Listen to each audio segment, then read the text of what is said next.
नमस्कार। सावित्री व्रत कथा आरंभ करने से पहले मैं आप सभी से यह निवेदन करना चाहूँगी कि यह कथा को पूरा अवश्य सुनें, क्योंकि हमारे शास्त्रों और पुराणों में भी कहा गया है कि किसी भी कथा को बीच में छोड़कर नहीं जाना चाहिए। तो शुरू करते हैं वट सावित्री व्रत कथा। भद्र देश के एक राजा थे जिनका नाम अश्वपति था। भद्र देश के राजा अश्वपति की कोई संतान नहीं थी। उन्होंने संतान की प्राप्ति के लिए मंत्रोच्चारण के साथ प्रतिदिन 1,00,000 आहुतियाँ दी। 18 वर्षों तक यह क्रम जारी रहा। इसके बाद सावित्री देवी ने प्रकट होकर वर दिया कि राजन, तुझे एक तेजस्वी कन्या पैदा होगी। सावित्री देवी की कृपा से जन्म लेने के कारण से कन्या का नाम सावित्री रखा गया। कन्या बड़ी बेहद रूपवान हुई। योग्य वर न मिलने की वजह से सावित्री के पिता दुखी थे। उन्होंने कन्या को स्वयं वर तलाशने भेजा। सावित्री तपोवन में भटकने लगी। वहाँ साल्व देश के राजा घृतसेन रहते थे, क्योंकि उनका राज किसी ने छीन लिया था।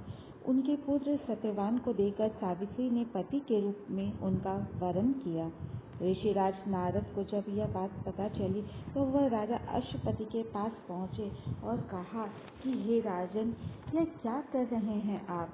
सत्यवान गुणवान है, धर्मात्मा है और बलवान भी है, पर उसकी आयु बहुत छोटी है। वह अल्प आयु है। 1 वर्ष के बाद ही उसकी मृत्यु हो जाएगी। ऋषिराज नारद की बात सुनकर राजा अश्वपति घोर चिंता में डूब गए। सावित्री ने उनसे कारण पूछा तो राजा ने कहा, पुत्री, तुमने जिस राजकुमार को अपने वर के रूप में चुना है वह तो अल्पायु है। तुम्हें किसी और को अपना जीवन साथी बनाना चाहिए। इस पर सावित्री ने कहा कि पिताजी, आर्य कन्याएं अपने पति का एक बार ही वरण करती हैं। राजा एक बार ही आज्ञा देता है और पंडित एक बार ही प्रतिज्ञा करते हैं और कन्यादान भी एक ही बार किया जाता है। सावित्री हट करने लगी और बोली, मैं सत्यवान से ही विवाह करूंगी। राजा अश्वपति ने सावित्री का विवाह सत्यवान से कर दिया। सावित्री अपने ससुराल पहुंचते ही सास ससुर की सेवा करने लगी। समय बीतता चला गया। नारद मुनि ने सावित्री को पहले ही सत्यवान की मृत्यु के दिन के बारे में बता दिया था, पर जैसे जैसे करीब आने लगा सावित्री अधीर होने लगी। उन्होंने 3 दिन पहले से ही उपवास करना शुरू कर दिया। नारद मुनि द्वारा कथित निश्चित तिथि पर पितरों का पूजन किया। हर दिन की तरह सत्यवान उस दिन भी लकड़ी काटने जंगल चले गए। साथ में सावित्री भी गई। जंगल में पहुंचकर सत्यवान लकड़ी काटने के लिए एक पेड़ पर चढ़ गए। तभी उनके सिर में तेज दर्द होने लगा। दर्द से व्याकुल सत्यवान पेड़ के नीचे उतर गए।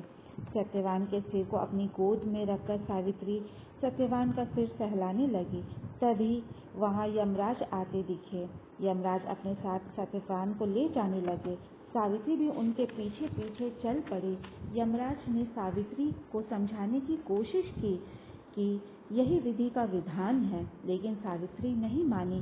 सावित्री की निष्ठा और पतिपरायणता को देखकर यमराज ने सावित्री से कहा कि हे देवी, तुम धन्य हो, तुम मुझसे कोई भी वरदान मांगो। सावित्री पहला वर मांगी कि मेरे सास ससुर वनवासी और अंधे हैं, उन्हें आप दिव्य ज्योति प्रदान करें। यमराज ने कहा, ऐसा ही होगा, जाओ, अब लौट जाओ। लेकिन सावित्री अपने पति के पीछे पीछे चलती रही। यमराज ने कहा, देवी, तुम वापस जाओ। सावित्री ने कहा, भगवान, मुझे अपने पतिदेव के पीछे पीछे चलने में कोई परेशानी नहीं है। पति के पीछे चलना ही मेरा कर्तव्य है। यह सुनकर उन्होंने फिर से उसे एक और वर मांगने के लिए कहा। सावित्री बोली, मेरे सास ससुर का राज छिन गया है, उन्हें पुनः वापस दिला दें। यमराज ने सावित्री को यह वर भी दे दिया और कहा, अब तुम लौट जाओ। लेकिन सावित्री पीछे पीछे चलती रही। यमराज ने सावित्री को तीसरा वर मांगने को कहा। इस पर सावित्री ने 100 संतानों और सौभाग्य का वरदान मांगा।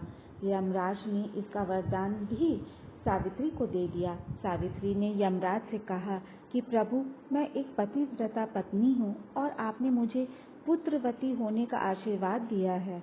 यह सुनकर यमराज को सत्यवान के प्राण छोड़ने पड़े।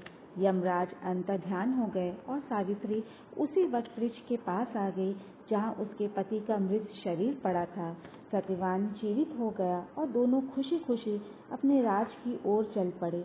दोनों जब घर पहुँचे तो देखा कि माता पिता को दिव्य ज्योति प्राप्त हो गई है। इस प्रकार सावित्री सत्यवान चिरकाल तक राज्य सुख भोगते रहे। बट सावित्री व्रत करने से और इस कथा को सुनने से उपवासक के वैवाहिक जीवन या जीवन साथी की आयु पर किसी प्रकार का कोई संकट आया भी हो तो वह टल जाता है। राधे राधे।